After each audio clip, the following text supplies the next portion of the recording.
intro, and thank you, Mr. Morrissey, as well, for the kind words that you said earlier. And I do just need to say how fab that music is, isn't it wonderful? When we came in, it was really great to hear it and that there, and I know there's going to be some more, so thank you for that. I also just wanted to start by saying how honoured, genuinely, I am to be here to give you this short talk, because this is a really special evening for you all.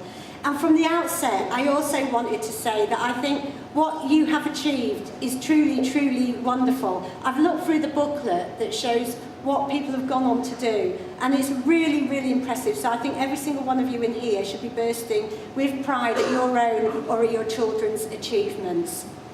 So, as Miss Park said, my name is Peg Alexander, and I guess you may be wondering why me this evening. Well, in addition to the things that were said, I think I'm here really because I'm a local Leeds lass, and I haven't always had it easy, and I certainly haven't had things handed to me on a plate. But despite this, I've had some really great jobs, and I think pretty successful, even if I like to say it myself, from being in politics, as was said, back in the 90s when I was active in politics, and campaigning through to my last full-time job, where I headed up Bradford's status as the world's first official city of film.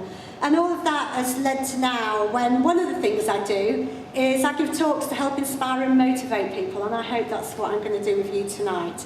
So I've been asked to talk on the subject of maintaining excellence. Now, I know that may seem like a strange thing to be talking to you tonight, because you have all really achieved some major excellence already. And I can see that lots of you have just headed off to university, or you may have your first job. And to get there, you will have had to work really, really hard and get really good grades. I think it's really competitive these days, far worse than when I was at school. So, you know, hats off to you all. And if you have gone to university, you may well now be having some major challenges around living away from home, maybe for the first time, getting to know new cities, making new friends, maybe truly having to make decisions for yourself for the first time. Or you might even be trying to balance that challenge of university and college work with paid work to earn some money to fund your studies. Well, blimey, when you put it like that, it all sounds a bit scary, doesn't it? But what I'd say is, you know, however you're individually doing with it, whether you're finding it easy or whether you're maybe more than a little wobbly inside about it, just remember huge congratulations for having got to where you are. But the bit that might sound not quite so cosy is that sadly, I think pushing ourselves, trying new things, getting out of our comfort zones is actually just going to be a normal part of the future. Now, I'm sorry parents if the next thing I say is different to maybe what you've said, or maybe if some of the teachers have said something different, and if so, you might want to close your ears for the next few minutes. But I think that the changing world we live in means that in many ways the idea that people will have a single career or maybe have a job for life is just no longer the case. When I went off to London in 1987 to go to college, I felt a bit put off by that. When I went off to London to go to college in 1987, there was a reasonable expectation that I would end up working in an area similar to what I'd studied. Well, after that, I'd go and get a job, maybe in the same area, and then what would happen is I'd change jobs every few years, getting better paid jobs, more money, more responsibility with the job. So, although I've never actually done a single day's work in the area I studied, because I actually studied to be a fashion designer, but when I was in college, I got waylaid by student politics, campaigning and policy, so that's what happened to me. But that idea that you get your first job and you move up the ladder and you get new ones is pretty much what did happen to me for 20 years. And my first job that I had was working in the Citizens Advice Bureau, and that led to a fairly structured career path. But that is all changing. For a start, the retirement age has been pushed back, and I know that's going to seem really distant if any of you pick that up on the news or the discussion about pensions and retirement age, but it is having an effect and a change. And one of the things it means is that yourselves and me, we're all going to have to work potentially a lot longer, and we might not have the pension security that people have had in the past for when we get older. And I think what that means is that most of us are not going to have just one career. Indeed, excuse me, got a bit of a cold. Indeed, some people predict that the chances are people may have 2 or 3 different careers during their working lifetime, and that's not including family you might have, or voluntary work that you might do, or other caring commitments. And if we're going to work till we're 70 or 75, after all, I really don't think most people want to do the same job for 50 years anyway. More and more of us are going to do part-time or freelance work, and there's going to be more and more occupations where people used to have permanent contracts, but now it runs on seasonal or sessional work.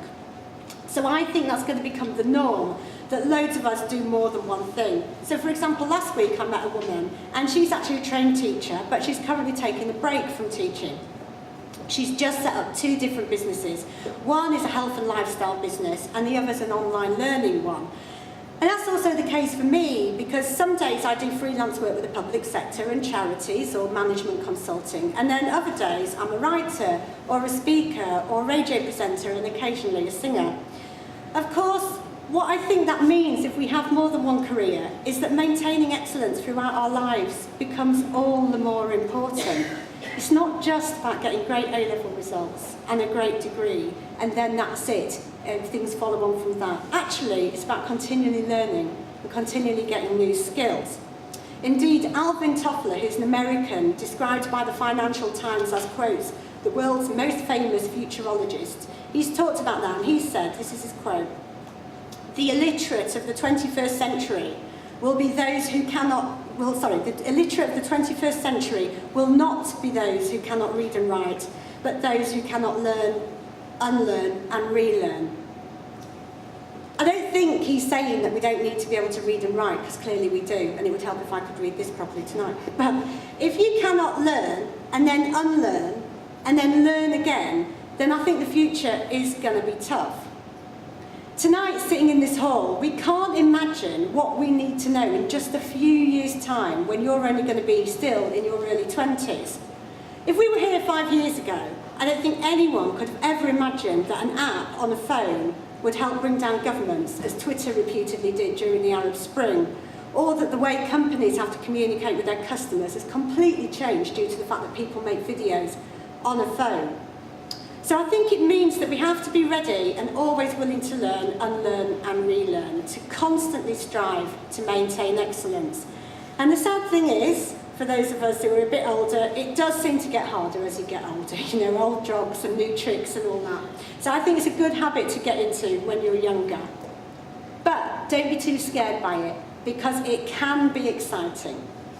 In my case, a couple of years ago, thanks to the guts as part of the government's austerity programme, I found myself facing unemployment for the first time in my life. But I decided to embrace it rather than panicking, and actually now I'm really relishing the fact that despite being in my mid-40s, I'm as excited about my new career as a radio presenter and a writer as I was when I first started working for the Citizens Advice Bureau all those years ago. And in fact, if you put on Radio Leeds tomorrow morning in the breakfast show, you'll hear me out and about, possibly doing a story with Martin House, who Mr. Morrissey mentioned earlier. But being successful isn't just about learning and unlearning. In fact, if you Google habits of successful people, you'll find loads of different suggestions there. Last week I read an article all about how really successful people get up dead early and they do all their best work while the rest of us are in bed. Or you can find a lot of stuff about how having a success mindset is really crucial. Or you might find lots of information about diet and health and how important that is. Now, I think all of those things are really, really important, but I wanted to share my 5 things that I think have helped me be successful, and the things which I'm clinging to as I start in my mid-40s on my second career. The first 4 are all about work, though, because I think the opportunities I've had are because I've worked hard, worked without fear, often worked for no money, and worked resiliently.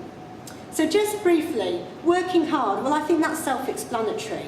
But I think it's not just about studies and work. I also think we have to work hard at our relationships, at our friends, with our family. You know, people like nice people, and I think we have to work at being a good friend too. Working without fear, well, that's the relearning, the new skills bit. If you can, my advice is, if you've got fear, embrace your fear and give things a go, even if you're not feeling it inside. What is it they say? Fake it to make it. Or feel the fear and do it anyway. Often I've also worked for free, and in fact it's been working for free that got me into radio presenting, because I started off on a community station. But it's not just about new skills, but volunteering brings opportunities that can give you such a massive sense of self-pride. And it also gives you contacts and leads, which always helps. So the irony for me has been the fact that I've often worked for free. It's actually meant that I've had far better jobs and I've actually earned more money in the long run. Working with resilience, well, persevering and never giving up, preferably with a smile. Because the sad fact is that often life doesn't always go the way we want. Sometimes things are far harder than we thought we were going to be. They're challenging and sometimes actually downright unfair. But in a way, I think that's when we get tested about what kind of people we are. And history is really chocker with people who failed before they succeed. So famously, Thomas Edison said he failed to discover the light bulb tens of thousands of times. Or take Gary Barlow, obviously a major star and on our telescreens at the moment. Well, Take That were famously turned down by Simon Cowell, but then they went on to become one of the most successful bands of the 90s. And then it all went wrong, and Gary Barlow was ceremoniously dropped by his record company, and this followed by his own words of 7 years spent in the wilderness, mostly eating. But later on, he returned to the top, and he now goes down in history as one of the UK's most successful songwriters and performers. And in one speech he said, quotes, "I love learning as much as achieving, the lowlights as much as the highlights." What a great attitude that is. And then that leads me to the fifth attribute that I think you need to maintain excellence, and that is to not work. Because the reality is that we can't constantly be working. No one can take constant change and upheaval. And I really do worry about the sensory and information overload that we have these days. It's all just thrown at us. And so it's really important we make sure we don't crash and burn. And I guess some of you may be worrying about that already, dealing with those big changes in your lives and maybe big demands of the work you're doing. So it's really important that everyone finds their own way to relax, to have fun and to play and to be yourselves. You know, play is not just for kids, play is for us all. So for me, that's a mixture of meditation, singing, watching TV, long candlelit baths and going to the football. But it's also things for me like I set boundaries with people I work with, and I turn off my phone and my email when I'm not working, and I have a policy of not befriending current work colleagues on Facebook because you never know what I'm going to say about my current work. Last year, me and my husband were on the edge of serious burnout, and so we did something more drastic.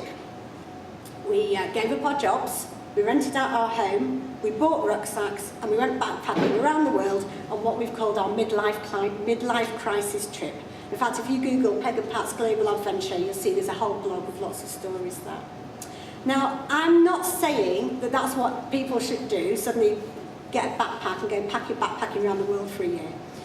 It's just that sometimes it is good to take a look at things and see if life could bring us new adventures, whether they're really big like that or whether they're actually really quite small ones.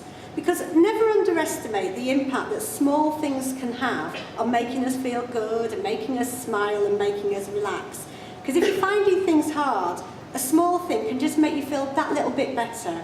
And then it's easier to feel a little bit better after that. And the better you feel, the better you feel, and the better you feel, and so on. Because I think maintaining excellence, that is really important. Feeling good is central to maintaining excellence. No one in here knows what our futures hold. Maybe the only certainty is the uncertainty.